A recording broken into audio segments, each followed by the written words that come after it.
No ar, Inclusão e Saúde, uma realização APAI de Aracaju.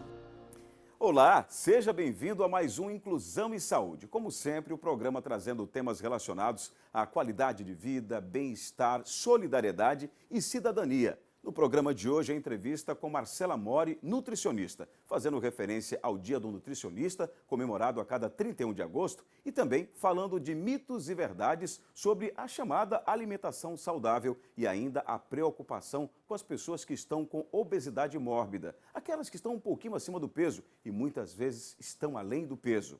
Também no programa de hoje, você vai acompanhar a entrevista com Carlos Magno do Espírito Santo, o maestro responsável pelo Instituto Canarinhos de Sergipe. É que a entidade foi premiada, foi a vencedora do prêmio Vivo Música que Transforma, que aconteceu em São Paulo. Lembra que fizemos um grande apelo aqui no programa? Pois é, os nossos representantes sagraram-se vencedores. Ganharam, além do troféu, R$10 mil em barras de ouro. Ainda hoje, no quadro Seu Direito, você acompanha a entrevista com o advogado André Cazucas, falando sobre os direitos de quem, por acaso, foi vítima de algum erro médico. Você conhece alguém ou já foi vítima? Pois é, saiba quais são os seus direitos nessa entrevista de hoje.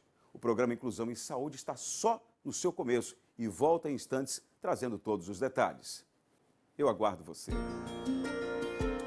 Estamos apresentando Inclusão e Saúde. Voltamos a apresentar Inclusão e Saúde. Voltamos com o Inclusão e Saúde. Conforme prometemos, agora você acompanha a entrevista com Marcela Mori, nutricionista, fazendo referência ao Dia do Nutricionista, comemorado a cada 31 de agosto, mas também falando de mitos e verdades sobre a chamada alimentação saudável e a preocupação com aqueles que estão acima do peso. Acompanhe. Doutora Marcela Mori, inicialmente a preocupação de muitas pessoas é como adotar a melhor medida para, de repente, ter a alimentação saudável. Cada caso é um caso?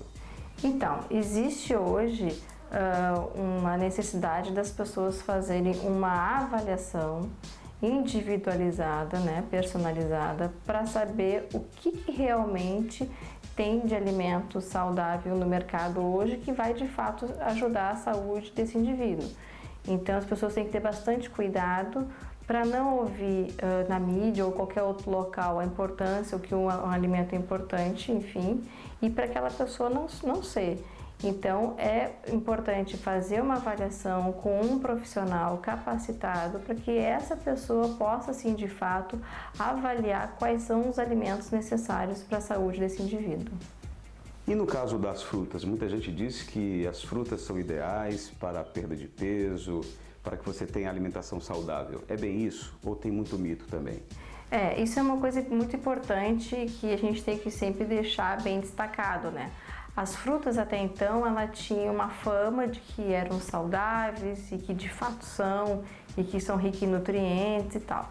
Só que a gente não pode esquecer que as frutas, elas são ricas em frutose, que é o açúcar da fruta. Então, se a pessoa fizer um consumo dessa fruta em excesso ou de forma desordenada, em quantidade excessiva, ela pode, em vez de estar trazendo saúde para ela vai estar trazendo um grande problema que pode ser o aumento do peso ou até mesmo a alteração dessa glicemia. Então, isso é uma coisa que tem que ter bastante cuidado. Algumas pessoas fazem uso de produtos chamados de produtos naturais. Até que ponto esses produtos eles são de fato úteis para quem quer, novamente eu repito, perder peso, ter uma vida mais saudável? Hoje em dia a gente tem vários produtos saudáveis no mercado. Linhaça, chia, a própria aveia, o gergelim, semente de girassol, as próprias castanhas hoje que estão com ênfase muito bom. Então, todos os alimentos de fato são saudáveis porque eles são oriundos de origem vegetal, então eles vão agregar um ponto positivo, mas a gente não pode esquecer que muitos deles também em excesso, talvez para aquela pessoa não seja interessante. Então, um exemplo, se a gente tem uma pessoa que tem um problema de retocolite, que é um problema de intestino, as sementes já não é uma coisa interessante. Ou se tu pega uma pessoa que tem um intestino muito preso e ela vem a consumir um excesso de fibra e se não está tomando líquido suficiente, eu posso estar de fato agregando e dificultando o processo aí de evacuação. Então, todos os produtos de origem vegetal e que hoje são comercializados nessas empresas, ela tem um papel importante, são saudáveis, mas a gente volta para aquela questão da individualidade. Mas existem pessoas que têm algum tipo de problema de estômago, e aí? Pode consumir qualquer tipo de produto, então? Um dos pontos mais importantes hoje em dia é que as pessoas estão com a alimentação totalmente descontrolada, que é uma alimentação excessivamente concentrada em determinados horários e um tempo prolongado de jejum. Então, muitas vezes a pessoa almoça ao meio-dia e só vai conseguir jantar às 9 da noite. Então, se a gente passar um tempo muito prolongado em jejum e fazer o uso de uma alimentação desorganizada, provavelmente eu vou ter aí uma desordem digestiva, com certeza, tendo gastrite, azia, refluxo. Hoje em dia a gente percebe muitas queixas de refluxo no período noturno, porque as pessoas passam um jejum por muito tempo, aí jantam à tarde de uma forma excessiva, com certeza ela vai ter um problema digestivo por aí. Certo, mas só que tem pessoas que dizem que toda a dieta tem que estar associada à atividade física. Algumas pessoas conseguem fazer com uma certa facilidade, outras nem tanto. A atividade física é mesmo necessária, útil para quem quer manter essa vida saudável?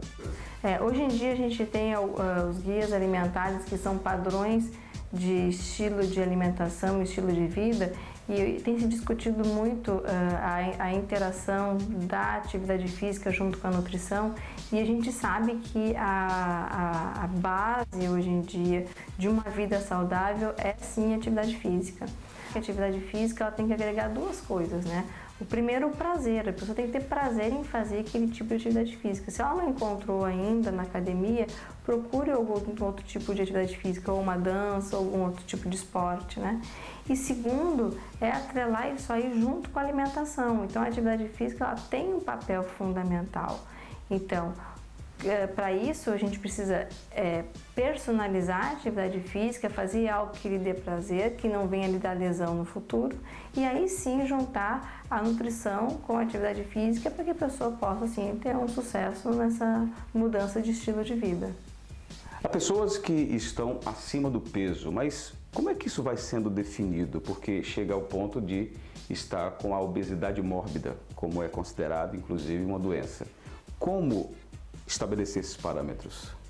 Existe hoje parâmetros que a gente usa na questão do tratamento da obesidade, que a gente já sabe que a obesidade já é diagnosticada como uma doença, e nós usamos alguns parâmetros para classificar esse grau de obesidade, que se chama IMC, o Índice de Massa Corporal.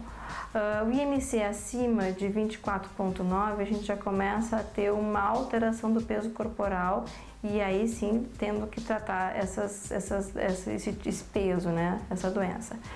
A obesidade mórbida, que são aqueles pacientes principalmente acima do IMC, acima de 40, são pacientes doentes que a gente precisa tratar normalmente em equipes multidisciplinares, né?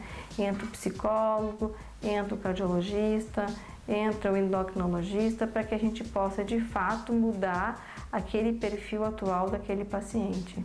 Agora, quando a gente pode definir que a pessoa, de acordo com o peso, estaria numa situação de risco, ou seja, uma condição que pode trazer problemas ainda mais sérios em relação à saúde? A obesidade mórbida, como a gente sempre destaca, ela é o gatilho para diversas outras doenças, né? Como hipertensão, diabetes, problemas renais e assim vai. Então, o peso alterado é o primeiro ponto que a pessoa tem que corrigir, paralelamente tratando outras doenças. Então, a obesidade ela pode caminhar às outras doenças. Por isso que a gente luta tanto e a mídia fala tanto da importância da gente corrigir esse peso. Bom, mas claro que a gente não poderia deixar de falar da data em que se comemora o Dia do Nutricionista, dia 31 de agosto. O que a gente pode falar dessa data? É possível comemorar? Temos razões para isso? Já houve muita evolução na vida desse profissional da nutrição? Eu estou dentro do mercado já atuando há praticamente 16 anos e realmente, de fato, a gente percebe uma evolução do profissional de nutrição. Na minha época, a gente não tinha, há anos atrás não tinha essa hipervalorização do nutricionista, hoje a gente já tem, mas eu acredito que as pessoas estão enxergando hoje a nutrição como uma nutrição preventiva, né?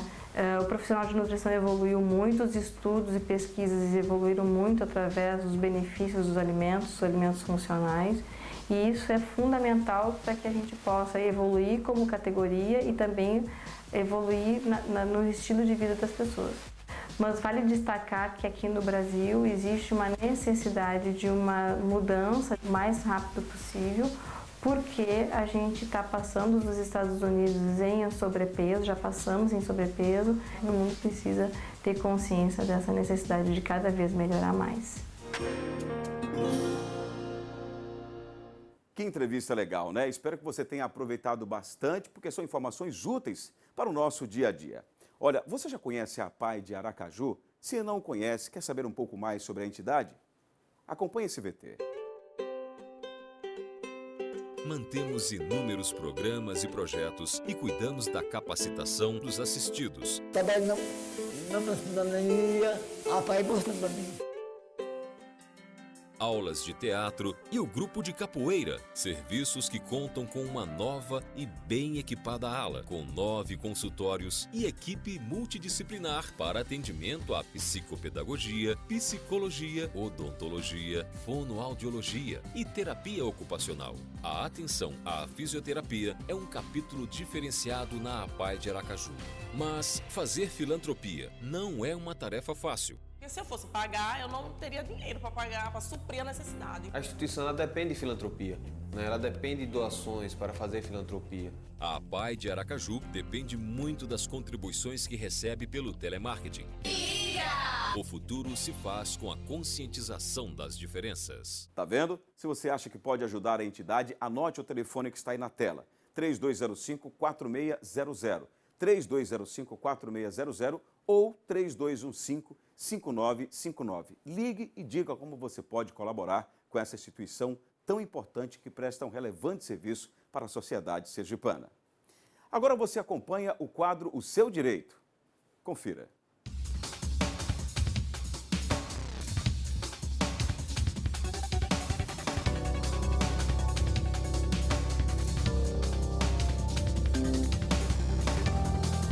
Pois é, o Inclusão em Saúde voltou ao escritório do advogado André Cazucas, agora para falar sobre esse outro tema.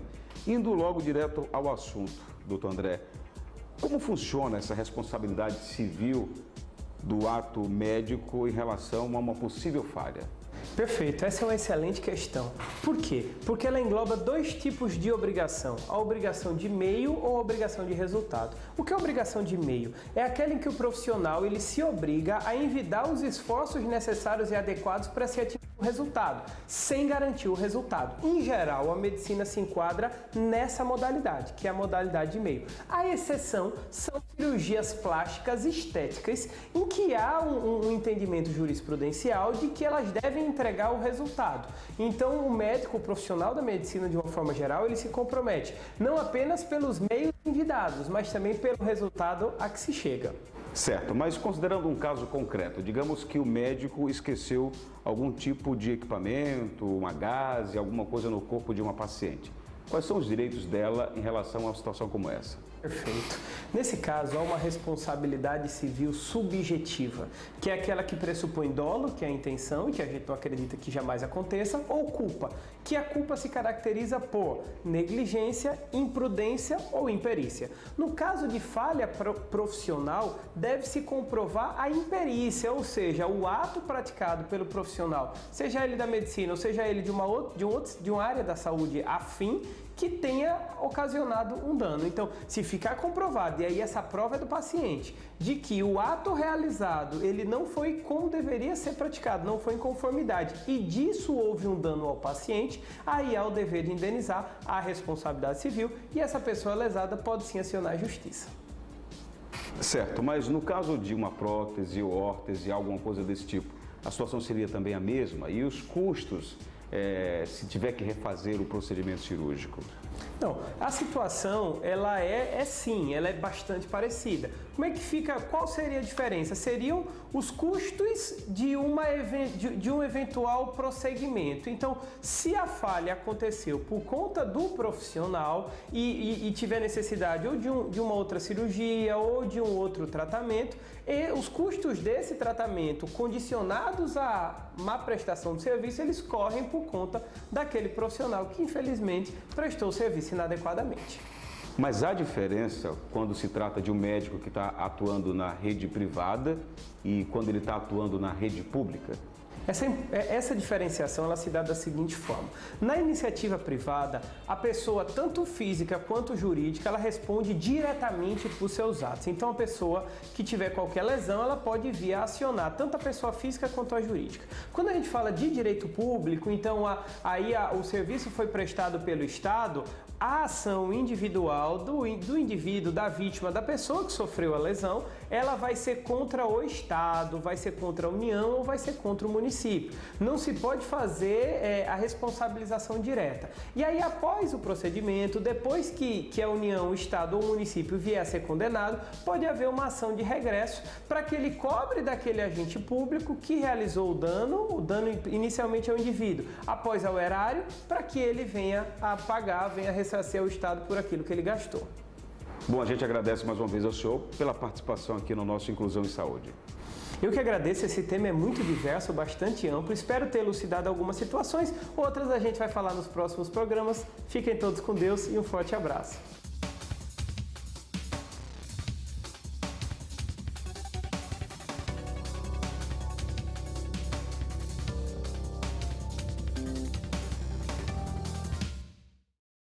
Viu quanta informação importante? Espero que você também tenha gostado de mais um quadro O Seu Direito.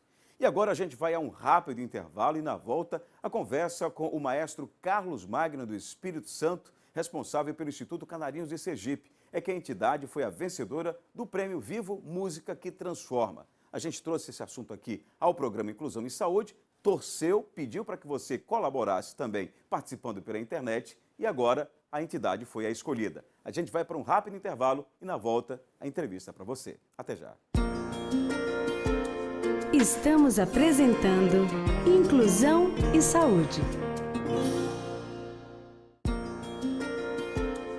Voltamos a apresentar Inclusão e Saúde. Voltamos ao Inclusão e Saúde. E também, como prometemos, você acompanha a partir de agora a entrevista com o maestro Carlos Magno do Espírito Santo. Esteve aqui no estúdio, nos concedeu essa entrevista falando exatamente sobre o resultado do prêmio Vivo Música que Transforma. Você lembra que ele esteve aqui ainda no mês passado falando sobre todo esse prêmio, sobre a importância dele, que aconteceu lá em São Paulo, pedindo para que você votasse em favor da entidade Canarinhos de Sergipe. Pois é, os nossos representantes, que aliás representaram também o Nordeste, sagraram-se vencedores e valeu a pena todo o seu incentivo e a sua torcida. Acompanhe como é que foi essa entrevista. O certame foi bastante concorrido, o Instituto representou o Nordeste do Brasil e conseguiu essa vitória. O que é que significa isso, maestra? Bom, Evenilson, significa muito.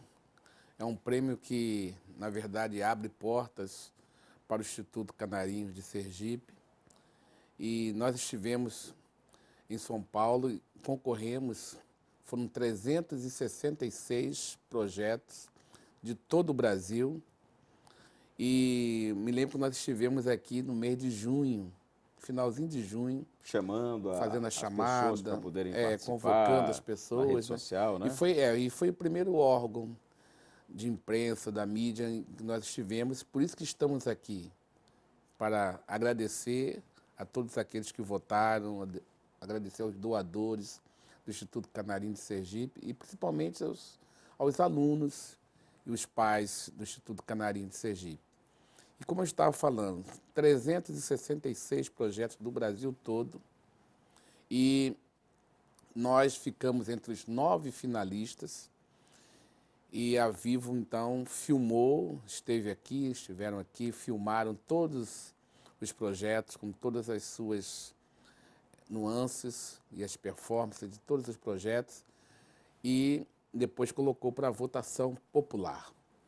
E nós obtivemos 70% dos votos de todo o Brasil. O apresentador do evento foi Lázaro Ramos e eles nos deixaram para o final e ele falou: contra fatos não há argumentos. Então, 70% de votos de todo o Brasil, o vencedor é o Instituto Canarinho de Sergipe. Isso lá em São Paulo, no Teatro do Vivo, e foi muito emocionante e todos nós estamos felizes. Quando a gente fala de conquista, só para deixar mais claro, olha o que a gente tem na nossa mesa aqui, que é o troféu. Cada representante que sagrou-se campeão na sua categoria ganhou um troféu como esse aqui. Aí eu lhe pergunto, essa é a peça, né, física, mas é isso que mais importa? Mas que também vocês ganharam R$10.000 em barra de ouro, claro, isso ajuda, né? R$10.000 para a entidade que depende muito da ajuda das pessoas, dos parceiros, claro que isso ajuda, mas é isso que é mais importante? Não, o mais importante é o reconhecimento do público e desta feita o público de todo o Brasil, sabe? Então, para você ter uma ideia, nós saímos da festa de premiação, a festa terminou mais ou menos por volta de 1h e eu fiquei até às 3h dando entrevistas lá em São Paulo. E abre portas porque outras entidades já nos procuraram para apresentações já de cunho natalino. Nós já estamos praticamente fechando as apresentações no mês de dezembro.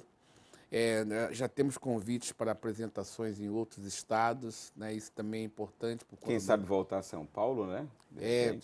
Provavelmente. Nós estamos querendo ver essa possibilidade de, agora, não só o professor Carlos Magno, mas quem sabe o grupo possa se apresentar. O próximo passo tem que ser esse, né? A gerente de marketing da Vivo esteve nesse último fim de semana conosco.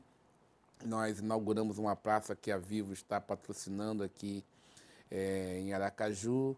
Enfim, nós estamos assim, a Vivo não quer ficar somente nesse prêmio, ela quer fazer um trabalho conosco até para mostrar também o lado da inclusão, que eles ficaram muito felizes, porque essa questão da inclusão foi muito importante.